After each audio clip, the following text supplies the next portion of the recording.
Eh bien, André-Dominique Nella, nous voilà arrivés au terme de nos 12 entretiens et cette 12e et dernière clé est consacrée logiquement à l'autonomie mentale, c'est-à-dire le point culminant de la caractéristique humaine, comment protéger, comment prolonger le plus possible la claire conscience, l'esprit libre.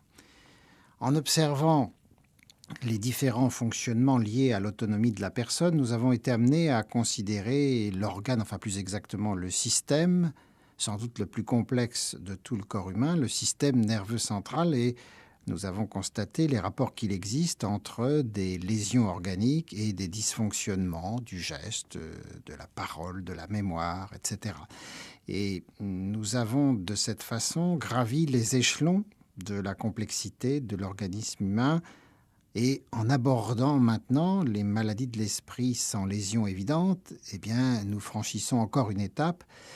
Et je me rappelle que vous disiez précédemment qu'il n'était pas tout à fait légitime de séparer neurologie et psychiatrie. Et pourtant, nous-mêmes, nous l'avons fait puisque nous avons traité des grands handicaps organiques du système nerveux central la dernière fois et que nous avons réservé ce dernier entretien à ce qu'il est convenu d'appeler les maladies mentales. Alors, il doit bien y avoir une raison.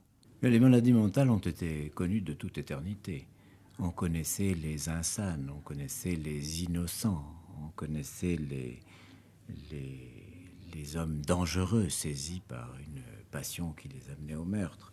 Et il a fallu attendre les années 1300 pour qu'un pape, Clément V, dans un décret qu'il appela Si Furiosus, reconnaisse l'irresponsabilité pénale des aliénés, de l'enfant et du somnambule.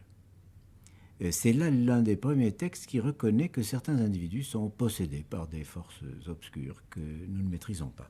Et la psychiatrie reste encore une science qui est encore au début de son évolution. Au début de son évolution, on a beaucoup parlé de psychologie, de métaphysique, tout ça s'est détaché des branches de la philosophie, mais l'observation objective que les psychiatres ont réalisée, elle est relativement récente.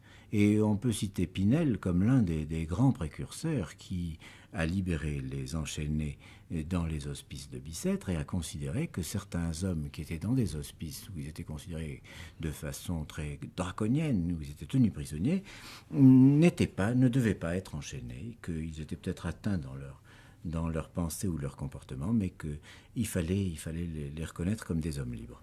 Alors, cette invention de Pinel a duré et les classifications de la psychiatrie ont été multiples pendant tout le XIXe siècle.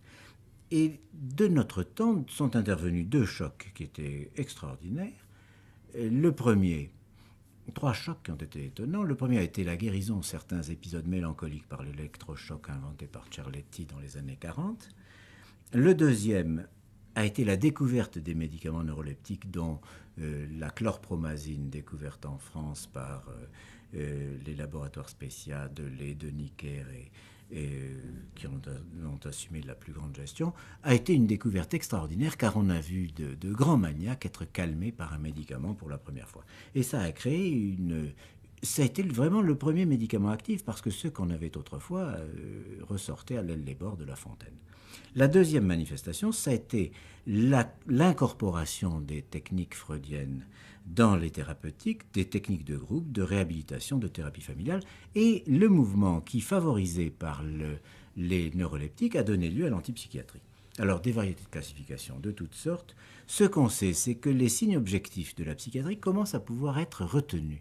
Autrefois, il s'agissait simplement de l'entretien, du langage, de la personnalité et du comportement. Actuellement, on met ensemble les facteurs génétiques qu'on peut reconnaître pour l'élaboration de la pensée. On reconnaît les facteurs de l'inconscient, des concepts de strates de conscience multiples, et enfin on reconnaît l'importance des facteurs sociaux. Il y a là une nouvelle disposition dans la psychiatrie qui fait que les anciennes querelles d'école sont un petit peu atténuées au profit d'une classification qui est tout de même plus efficace. Et Enfin, un autre élément est intervenu, c'est qu'on peut fixer sur les caméras de télévision, on peut fixer le comportement et le langage d'un patient, et donc avoir un document irréfutable sur ce qu'il disait ou ce qu'il faisait à certaines époques de sa vie, alors que nous n'avions autrefois que le témoignage et le récit du psychiatre, et qu'il y a là un élément objectif qui est introduit dans ce domaine où seul le langage était le tissu de la connaissance. Donc, si vous voulez, on peut dire que dans ce domaine de la psychiatrie, médecin je suis et je ne suis pas psychiatre, je resterai donc très prudent, mais on peut dire qu'il y a des pathologies qui ont été tout de même démantelées et dénombrées. Il y a des pathologies liées au langage, nous en avions parlé.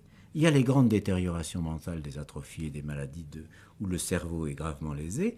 Et puis il y a des pathologies segmentaires comme les maladies de la mémoire qu'on peut trouver chez certains alcooliques et qui sont le substitut du récit de certaines fausses reconnaissances que d'autres malades donneront. Il y a les maladies de la perception où intervient le phénomène hallucinatoire que Henriet a magistralement étudié, hallucination auditive, visuelle, hallucination parfois tactile, et puis les refus de communication qui peuvent exister, enfin le trouble des conduites comme ceux de la sexualité, des conduites alimentaires comme l'anorexie mentale, les colères et les maladies agressives. On a donc une série d'éléments dans lesquels la sémiologie est plus nette. Dans tous les secteurs de la médecine, il y a une sémiologie, une nosologie, etc.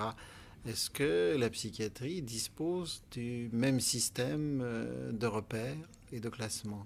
Eh bien, je dirais que je répondrai par une phrase que m'a donnée le docteur Koechlin, qui est une phrase extraordinairement pénétrante sur la nosologie psychiatrique. Il me disait, il faut ignorer toutes les classifications en face d'un individu défini lorsqu'on les connaît parfaitement. Et ceci illustre le fait qu'un individu donné, pendant un certain temps, peut dévier de sa propre normalité. Et que néanmoins, ce qu'il vit et ce qui se passe à l'intérieur du flux de sa pensée est quelque chose d'irréductiblement consistant. Ça a une existence, même si elle est totalement à côté de celle de celui qui l'observe. Et dans la relation duel que constitue l'entretien avec le psychiatre est à l'affût des évolutions progressives qui se feront chez le malade.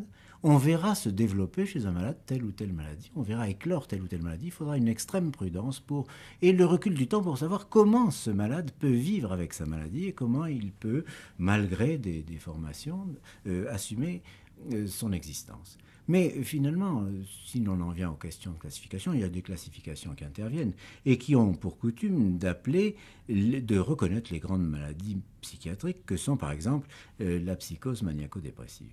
La psychose maniaco-dépressive était autrefois la succession d'alternances au cours desquelles le sujet était jovial, exubérant, hyperactif, faisant de nombreuses plaisanteries, ayant un comportement cocasse dans son habillement, attirant l'attention, sans cesse à l'affût de la niche qu'il pouvait faire à quelqu'un, et puis brutalement intervenait au bout de 1 mois, 2 mois, une phase absolument dépressive au cours duquel il était habité par la douleur morale, il avait un sentiment de catastrophe, il se sentait coupable de toutes sortes de fautes que parfois même il découvrait.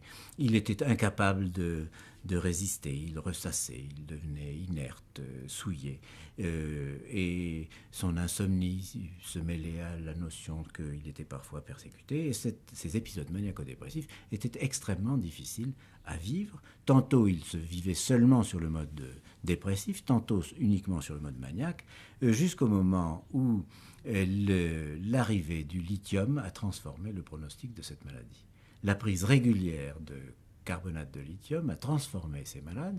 Ils n'ont plus ces grandes phases d'excitation, puis au contraire de dépression, et ils peuvent vivre des vies qui actuellement sont compatibles avec une existence quasi normale, assumer des fonctions et avoir des relations d'une façon qui est tout à fait satisfaisante. Oui, mais il y a un deuxième type de maladie qu'on appelle les démences hallucinatoires chroniques, et ces maladies ne sont pas non plus attribuées à une lésion du cerveau, et je crois qu'on est intervenu avantageusement avec des médicaments. ça c'est le corps de la psychiatrie, ce sont ces sujets qui en permanence entendent des voix, sont habités par une personnalité différente, sentent des effluves, voient des personnages et vivent dans un monde enchanté qui est le leur, mais qui n'a plus aucun contact avec la réalité quotidienne. Là encore, un médicament, l'halopéridol, a transformé la condition de ces malades. Donc, ce qui était autrefois maladie irréductible, vouée à l'hospice de façon définitive, actuellement est compatible avec une certaine existence dans la vie. La paranoïa délirante autrefois était ce persécutant des classiques. Il était étiqueté dans toutes les nosologies psychiatriques comme un sujet parfois dangereux. Lui est encore difficile à traiter car il n'accepte pas toujours le traitement. Et à côté de ces grandes maladies se trouvent les épisodes aigus où brusquement un délire aigu intervient. Et, on appelle ça les bouffées délirantes, mais elles peuvent parfois être dues au fait que le malade a pris trop d'alcool, qu'il est en moment de sevrage de l'opium, qu'il a utilisé des hallucinogènes et qu'il est atteint d'une maladie infectieuse. Et il peut s'agir là d'un trouble momentané dans sa personnalité qui ira se calmant ultérieurement. La maladie la plus inquiétante actuellement est certainement celle qu'on appelait autrefois la schizophrénie ou démence précoce, selon les auteurs qui l'ont dénommée, et qui atteint encore maintenant environ 1% de la population juvénile, qui entraîne une dissociation affective, une perte du contact, un flou de la pensée, une intériorisation progressive, une dépersonnalisation, un non-contact avec la réalité. Et ces schizophrénies restent une maladie extrêmement difficile à traiter, difficile à reconnaître et qui pose de très gros problèmes à l'ensemble de la communauté psychiatrique. Et d'un autre côté, à côté de ces maladies mentales sévères, durables, tout de même, certaines ont été guéries, enfin tout au moins sont rendues compatibles avec la vie par justement l'intervention pharmacologique, là aussi. Mais il se trouve une série d'autres maladies qui sont beaucoup moins faciles à atteindre par les médicaments, parce que il s'agit là de quelque chose de plus subtil, lié à l'humeur. Ce sont au fond des sortes de déformations des façons d'être. Entre nous, nous disons qu'un tel est enjoué, le psychiatre dira qu'il est maniaque. Nous disons qu'un tel est inquiet dans la vie, qu'il est toujours un peu précautionneux. De temps à autre, on verra apparaître ce qu'on appelle une névrose d'angoisse avec des accès de panique, brusquement la malade est saisie ou le malade est saisi d'une espèce d'attaque hyper émotive qui va lui couper la voix, qui va entraîner une accélération de son cœur, des tremblements, une sorte d'hyperventilation. Cette névrose d'angoisse est extrêmement difficile à vivre et à dominer.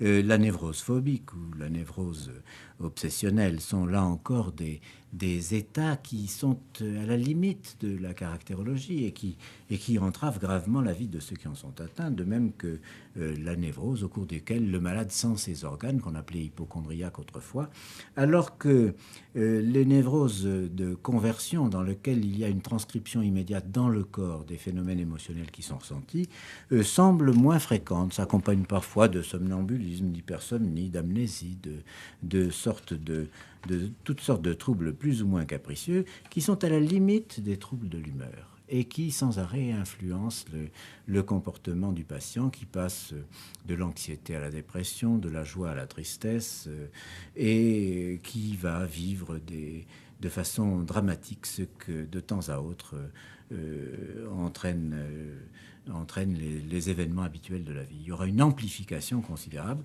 Apprendre au malade à dominer sa pensée, apprendre à maîtriser le cours tumultueux de ses sentiments est toute une sorte d'éducation pour lesquels tous les moyens d'éducation psychiatrique, d'analyse psychologique, de médication devront être associés pour permettre au malade de retrouver un équilibre et une certaine maîtrise de sa personnalité.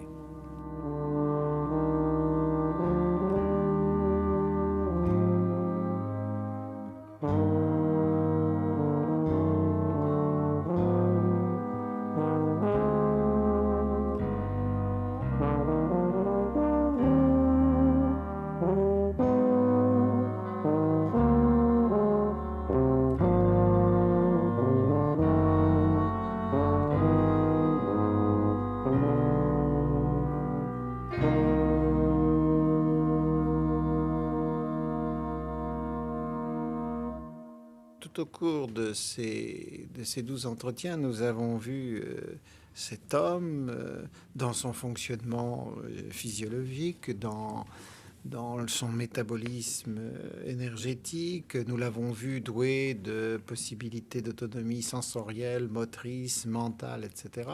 Avec évidemment les échecs et les perturbations. Donc cet individu est en état de gérer sa vie normalement.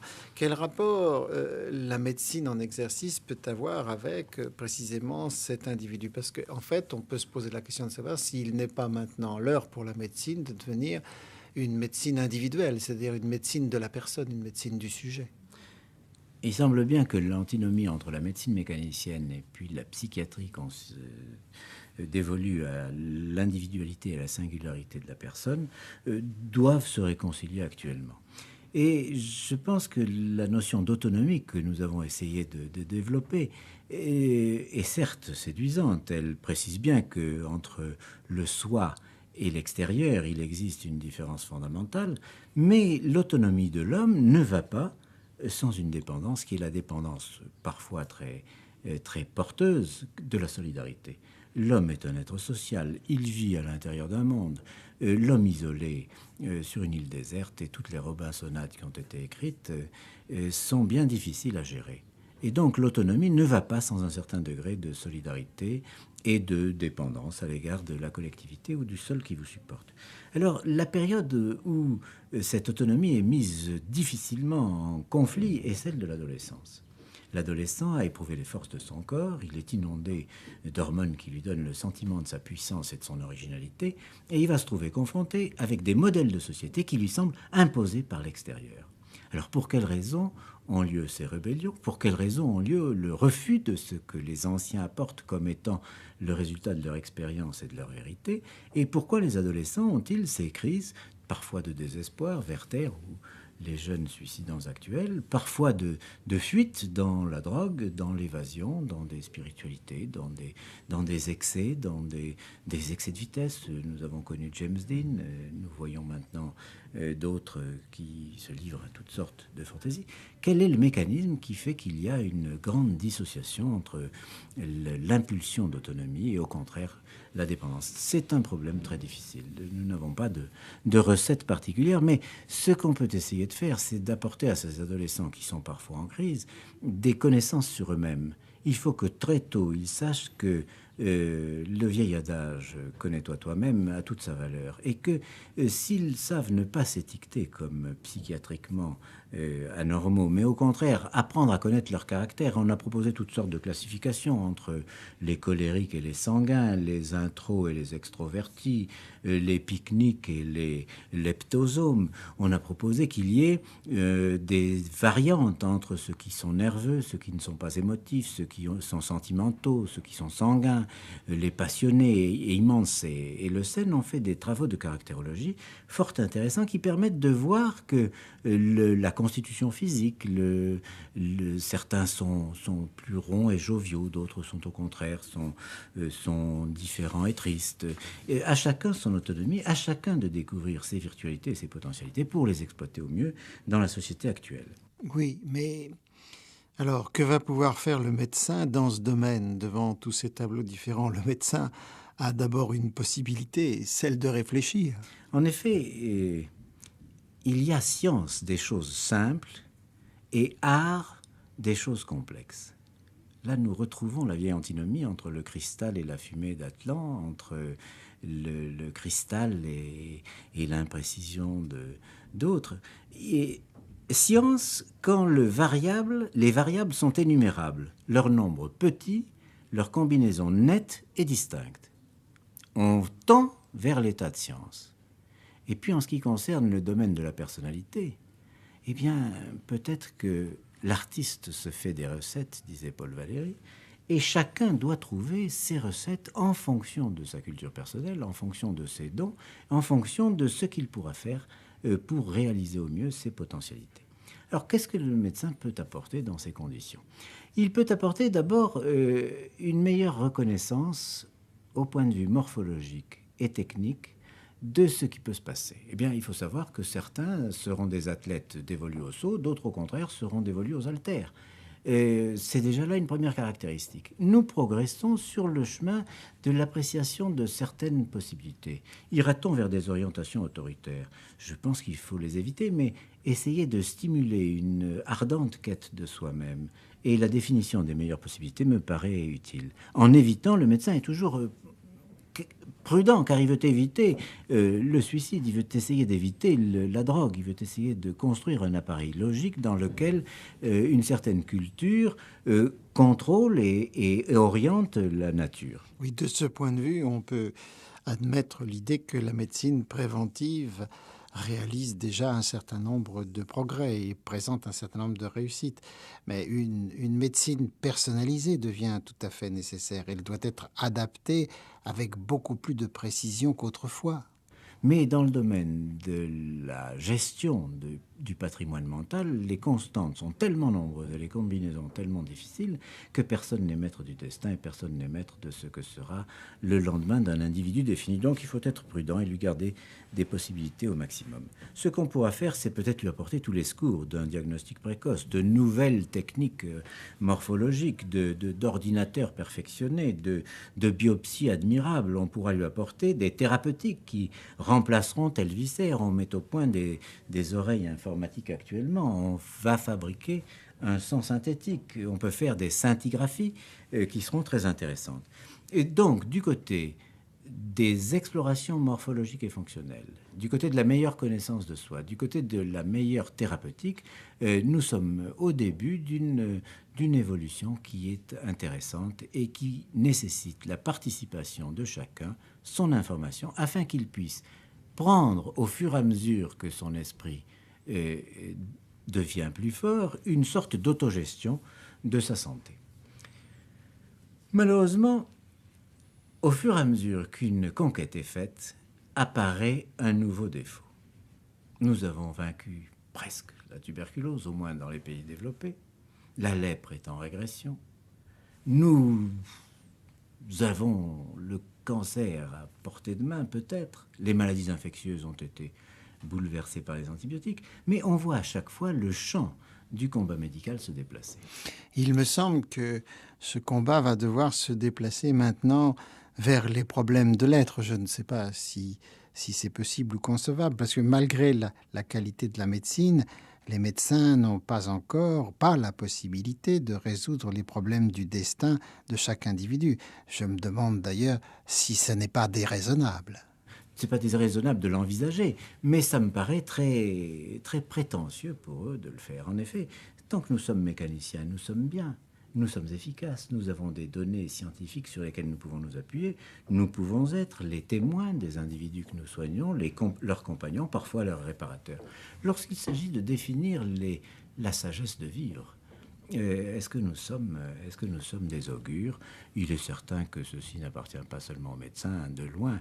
Et nous pouvons être tous égaux et tous singuliers, et il n'en demeure pas moins que nous mourrons tous. Là, le médecin est d'accord pour dire que la mort existe. Mais Rainer Maria Rilke disait « Je veux mourir de ma propre mort, pas de celle des médecins. » Nous mourrons tous, certes, nous serons accompagnés.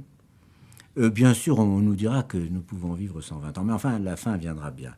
Et de même que nous avions accompagné le nouveau-né et même le fœtus en le surveillant, nous espérons que la société accompagnera ces morts, ces mourants, avec beaucoup de tendresse pour leur donner une certaine sérénité face à ce qui n'est pas vérifiable et qui n'est que personnel. Car au milieu de la planétarisation de l'information, au milieu des mathématisations de toutes sortes, l'être de sensations et de pulsions et d'émotions que nous sommes est toujours en quête d'une aspiration qui aille un petit peu au-delà. Je cherche chez les poètes, parce que ce n'est pas chez les médecins qu'on peut trouver des recettes d'existence. La sagesse, ce doit être d'aimer le froid quand il fait froid, la chaleur quand il fait chaud, la vie quand c'est le temps de vivre, la mort à l'heure de mourir, simplement, naturellement, sans laisser d'ajouter à cette acceptation un surcroît de bonne humeur. Qui est-ce qui dit ça? C'est Jouando. Jouando disait ça peu avant sa mort. Et j'ai trouvé que ça méritait d'être inséré. Mais il y en a beaucoup d'autres qui ont parlé de la mort et ce n'est pas le lieu d'aller tous les chercher. Nous savons que dans un mois, dans un an, comment souffrirons-nous? Nous n'en savons rien. Nous n'en savons rien. Nous ne sommes pas maîtres du destin. Nous ne sommes pas maîtres de ce qui nous arrivera. Acceptons-le, comme le dit Jouando, et allons vers nos flux personnels. Parce que finalement, on va poser la dernière question. La santé. Pourquoi faire? Pourquoi faire? À chacun de définir son but. À chacun de se relier. Nous avons eu les héros et les surhommes. Nous savons qu'ils sont parfois très difficiles à supporter et que ces philosophies sont difficiles. Nous avons les anges, nous avons les rêveurs, nous avons les perfectionnistes gays, et nous avons les gens qui sont religieux avec une effusion personnelle, et c'est pas là le lieu de manifester d'une impudicité. Mais l'idée qu'on puisse contempler la vie pas seulement sous l'aspect maladif des catastrophes, de la mort, des maladies, mais sous l'aspect un peu radieux d'un soleil levant, d'une aube, la croissance d'un arbre, les idées de la nature, l'entretien amical, la solidarité effective que les médecins voient se réaliser. Et il y a là toute une série d'idéaux qui ne sont plus des idéaux techniques, qui ne sont pas des idéaux mathématiques, qui ne sont pas seulement des émotions, mais qui ressortissent plus ou moins une certaine sagesse de la vie et qui s'assortissent, bien entendu, du respect de l'individu. Eh bien, ceci devrait nous donner une petite dimension de ce qu'est notre vie et de ce que devrait être le respect de la durée des hommes au travers de nos corps et de nos esprits, la puissance de l'esprit qui s'exprime, des esprits qui s'expriment parmi eux, et puis une certaine fraternité qui va en s'élargissant et dont il faut souhaiter que la médecine ne soit que l'un des éléments d'appoint modeste.